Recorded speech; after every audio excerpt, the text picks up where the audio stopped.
Season 2, Episode 3, The Rainy Day Fund, Emergency Money. The Rainy Day Fund is one of the most talked about ideas in personal finance, and one of the most misunderstood. Most people think of it as money for emergencies, unexpected expenses, bad luck, things going wrong. That's true, but it's not the main reason the Rainy Day Fund exists. The Rainy Day Fund exists to protect your decision-making, because emergencies are emotional before they are financial. When something breaks, when income pauses, when a bill arrives at exactly the wrong moment, the first thing that happens isn't math. It's fear. Fear narrows thinking. It speeds decisions. It pushes people toward short-term fixes that create long-term problems. The Rainy Day Fund interrupts that cycle. It buys you time, and time restores agency.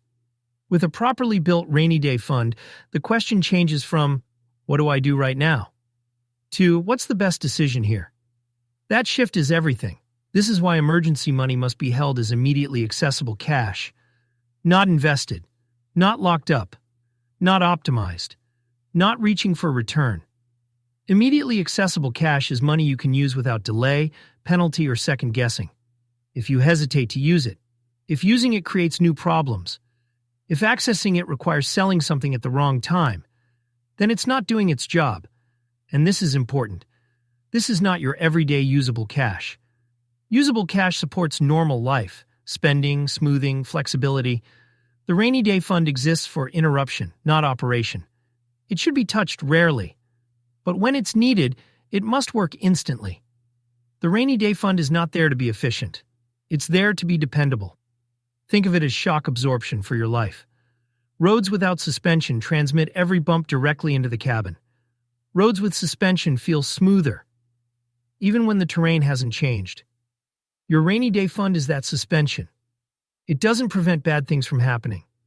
It prevents them from knocking you off balance. And here's another subtle point that often gets missed. A true emergency fund isn't just for rare disasters. It's for interruptions, a delayed paycheck, a medical deductible, a family issue, a job transition, a necessary expense arriving at the wrong time. Life is full of these moments. They don't make headlines, but they're where people lose stability. Without a rainy day fund, every interruption forces a trade-off. With one, most interruptions barely register. This is why the rainy day fund must be clearly defined and mentally protected.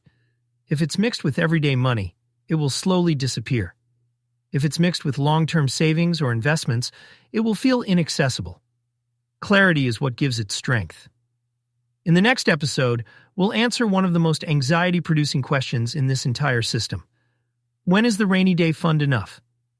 Because just as too little creates fragility, too much creates quiet stress of its own. Structure isn't about hoarding.